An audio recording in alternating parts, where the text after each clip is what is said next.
ಗುಡಿಬಂಡೆ ತಾಲೂಕು ಕಾನೂನು ಸೇವಾ ಸಮಿತಿ ಮತ್ತು ವಕೀಲರ ಸಂಘ, ತಾಲೂಕು ಆಡಳಿತ, ತಾಲೂಕು ಪಂಚಾಯಿತಿ, ಪ್ರಾದೇಶಿಕ ಅರಣ್ಯ ವಲಯ, ಸಾಮಾಜಿಕ ಅರಣ್ಯ ವಲಯ ಹಾಗೂ ಇತರೆ ಸರ್ಕಾರಿ ಇಲಾಖೆಗಳು ಇವರ ಸಂಯುಕ್ತಾಶ್ರಯದಲ್ಲಿ ವಿಶ್ವ ಪರಿಸರ ದಿನಾಚರಣೆ ಅಂಗವಾಗಿ ಗಿಡಗಳನ್ನು ನೆಡುವ ಕಾರ್ಯಕ್ರಮಕ್ಕೆ ಗೌರವಾನ್ವಿತ ಹಿರಿಯ ಶ್ರೇಣಿ ನ್ಯಾಯಾಧೀಶರಾದ ಶ್ರೀ ಪ್ರೇಮ್ಕುಮಾರ್ ಅವರು ಚಾಲನೆ ನೀಡಿದರು.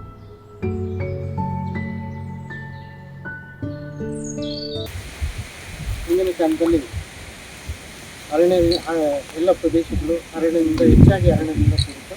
ಆದರೆ ಇತ್ತೀಚಿನ ದಿನಗಳಲ್ಲಿ ನಾವು ಬಿಲ್ಡಿಂಗ್ಗಳನ್ನು ಕಟ್ಟುವ ಸಲುವಾಗಿ ಅರಣ್ಯವನ್ನು ನಾಶ ಮಾಡಿ ನಾವು ಬಿಲ್ಡಿಂಗ್ಗಳನ್ನು ಕಟ್ಟಿ ಊರುಗಳನ್ನಾಗಿ ಮಾರ್ಪಡಿಸ್ತಾ ಇದ್ದೀವಿ. ಈ ಹಿನ್ನೆಲೆಯಲ್ಲಿ ಅರಣ್ಯ ನಾಶ ಆಗ್ತಾ ಇದೆ. ಇದರಿಂದ ನಮ್ಮ ಸಮಾಜದಲ್ಲಿ ಎಲ್ಲ ರೀತಿಯ ತೊಂದರೆಗಳು ಉಂಟಾಗ್ತದೆ. ಯಾಕೆಂದರೆ ಮಾನವನ ಜೀವನಕ್ಕೆ ಬೇಕಾದ ಉತ್ತಮವಾದ ಗಾಳಿ ಇಲ್ಲದಾಗುತ್ತೆ. ಆ ಒಂದು ನಿಟ್ಟಿನಲ್ಲಿ ಅರಣ್ಯವನ್ನು ರಕ್ಷಿಸಬೇಕಾದ ಹೊಣೆಗಾರಿಕೆ ಎಲ್ಲರ ಮೇಲಿದೆ.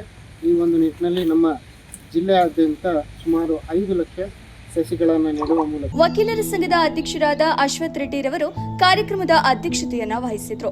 ಈ ಸಂದರ್ಭದಲ್ಲಿ ಗ್ರೇಟು ತಹಶೀಲ್ದಾರ್ ಆದ ತುಳಸಿ, ಸಹಾಯಕ ಸರ್ಕಾರಿ ಅಭಿಯೋಜಕರಾದ ರಾಮಮೂರ್ತಿ, ವಕೀಲರ ಸಂಘದ ಕಾರ್ಯದರ್ಶಿ ಮಂಜುನಾಥ್, ಖಜಾಂಚಿ ಬಾಬು ಎನ್, ಹಿರಿಯ ವಕೀಲರಾದ ರಾಮನಾಥ ರೆಡ್ಡಿ, ಪ್ರಕಾಶ್, ಶಿವಾನಂದ ರೆಡ್ಡಿ, ಇಲಾಖೆ ಸಿಬ್ಬಂದಿ ವರ್ಗದವರು ಹಾಗೂ ಸಾರ್ವಜನಿಕರು ಉಪಸ್ಥಿತರಿದ್ದರು.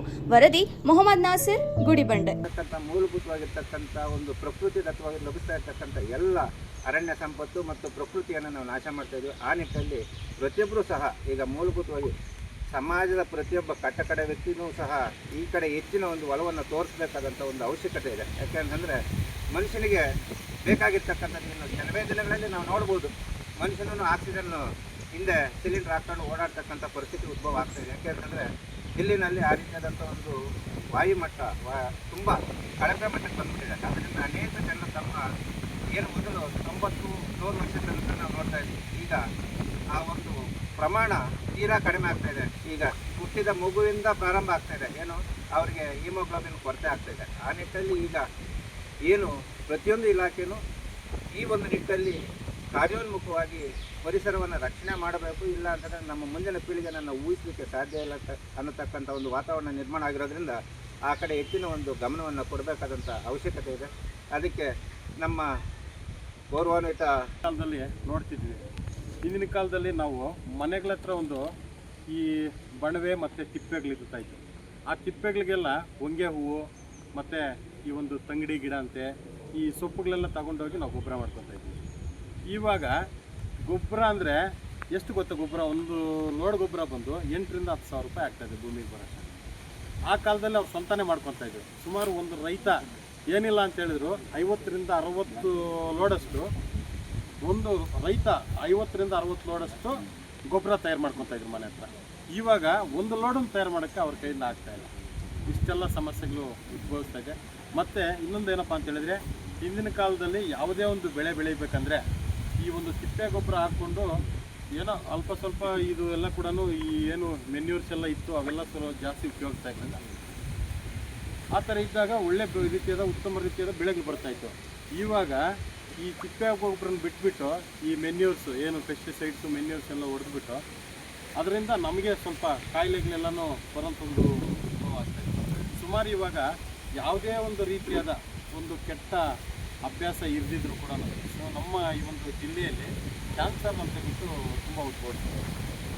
ಕಾರಣ ಏನಪ್ಪ ಅಂತ ಹೇಳಿದ್ರೆ, ನಾವು ಪೆಸ್ಟಿಸೈಡ್ಸು ಮತ್ತು ಮೆನ್ಯೂರ್ನ ನಾವು ಯಥೇಚ್ಛವಾಗಿ ಬಳಸ್ತಾ ಇದ್ದೀವಿ.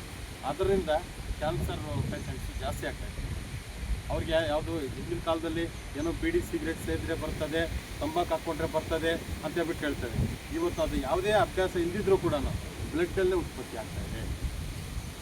ಅದಕ್ಕೆ ಇದಕ್ಕೆಲ್ಲ ನಾವು ಕಡಿವಾಣ ಹಾಕಬೇಕಂದ್ರೆ ನಮ್ಮ ಸುತ್ತಮುತ್ತಲಿನ ಪರಿಸರವನ್ನು ನಾವು ಕಾಪಾಡ್ಕೋಬೇಕು. ಮತ್ತು ಇನ್ನೊಂದೇನಪ್ಪ ಅಂತ ಹೇಳಿದರೆ, ಹಿಂದಿನ ಕಾಲದಲ್ಲಿ ಬದುಗಳಲ್ಲಿ ಸುಮಾರು ಮರಗಳಿರ್ತಾಯಿತ್ತು. ಇವಾಗ ಬದುಗಳಲ್ಲಿ ಯಾವುದೇ ರೀತಿ ಬದುಗಳೇ ಇಲ್ದಂಗೆ ಮಾಡ್ತೀವಿ. ಪರಿಸರ ದಿನಾಚರಣೆನ ನಾವು ಸುಮ್ಮನೆ ಒಂದು ಗಿಡ ಹಾಕಿ ನೀರು ಹಾಕಿ ಬಿಡೋದಲ್ಲ, ಪ್ರತಿಯೊಂದು ಮನೆಯಲ್ಲೂ ಒಂದೊಂದು ಗಿಡ ಬೆಳ್ಕೊಂಡು ಹೋದರೆ ನಮ್ಮ ಜನಸಂಖ್ಯೆ ಎಷ್ಟಾಗುತ್ತೋ ಅಷ್ಟು ಗಿಡಗಳು ಹೋಗುತ್ತೆ. ನಮಗೆ ಬೇಕಾಗಿರೋ ಆಕ್ಸಿಜನ್ನ ನಾವೇ ಉತ್ಪತ್ತಿ ಮಾಡ್ಕೊಂಡಂಗೆ ಆಗುತ್ತೆ. ಆಮೇಲೆ ನಮ್ಮ ದೇಶ ಬೇರೆ ಕಂಟ್ರೀಸ್ಗೆ ಅಂದರೆ ಚೈನಾಗೆ ಹೋಲಿಕೆ ಮಾಡಿದ್ರೆ 100 ಪಟ್ಟು ಟೆಕ್ನಾಲಜಿಯಲ್ಲಿ ಮುಂದೆ ಇದೆ. ನಮ್ಮ ಏನು ಅದು ಚೈನಾ ನಮ್ಮ ದೇಶಕ್ಕಿಂತ. ಆದರೆ ಅವ್ರದ್ದು ಗುಟ್ಟು ಏನು ಅಂದರೆ ಅವ್ರ ಪ್ರಕೃತಿನ ಉಳಿಸ್ಕೊಂಡು ಟೆಕ್ನಾಲಜಿಯಲ್ಲಿ ಮುಂದುವರಿತಾ ಇದ್ದಾರೆ. ನಾವು ಪ್ರಕೃತಿನ